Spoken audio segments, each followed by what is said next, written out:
So, in what way does your media product use, develop, or challenge forms and conventions of real media products? A film like mine could be compared to Shaun of the Dead, a Zomcom released in 2004. I feel that my opening scene uses, challenges, and develops parts of the film Shaun of the Dead. So, how does it use it? In my opening scene, I have used the technique of tracking and following actions of characters to make the opening scene pull the audience through the lives of our characters. This gives the audience as much context as possible, so when the main film starts, we already know a lot about our characters. In my circumstance, I was tracking at foot level of the two main characters.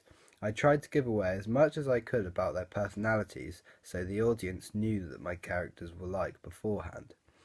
With the shot of them talking to an elderly man, I tried to illustrate the environment that they are creating with the friendliness of their police force. This shot is similar to a lot of the shots in the opening scene of Shaun of the Dead. For example, in the first 4 shots of the opening, it's just shots of irrelevant characters, but their behaviour is a strong narrative hook and also foreshadows the future.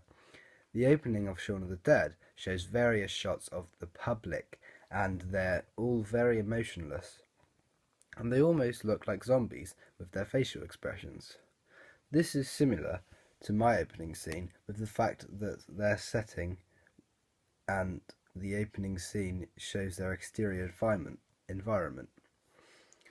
I have also used the foreshadowing the future shot with the last scene where Dan and Jake now look zombie-like, and this is similar to the part of Shaun of the Dead where all the characters are looking like zombies and therefore foreshadowing the future.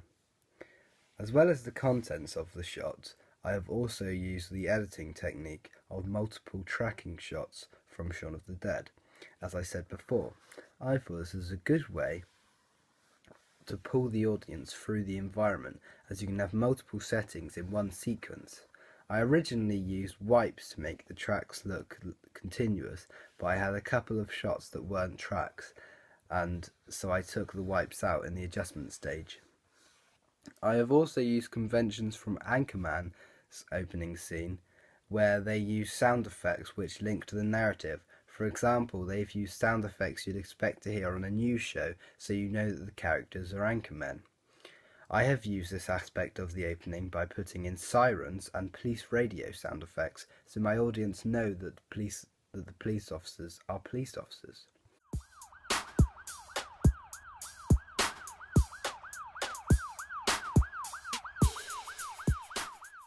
So how have I developed ideas from this? I've developed conventions from Shaun of the Dead as well, with aspects of my own opening scene. For example, they have used music throughout half of it, and then used dialogue and diegetic sound. However, I have only used non-diegetic noise in mine, which, although is not ideal, it is still developing a convention of a real-life media product. I feel that the fact that I've used a song the whole way through highlights the comedy of the opening scene, and this also develops conventions of Anchorman's opening scene, where it has the music in the background but then also uses dialogue, and it has a voiceover which adds to the narrative. How do I challenge it? In my opening scene, I have also challenged conventions of Shaun of the Dead. For example, I have only used significant characters in my opening scene. This is challenging Shaun of the Dead because they use irrelevant characters in their opening scene, which still sets the scene, but I felt you didn't get to know the characters as well with this technique. I'm glad I've challenged this convention, as I felt that it wasn't necessary to use non-main characters in the opening. I feel that in my opening scene you really get to know the characters and you know their story, partly anyway. As you can tell, there is also a huge lack of dialogue in my opening scene, but I feel that this is also challenging Shaun of the Dead's opening scene, because at the end of their opening scene there is indeed dialogue.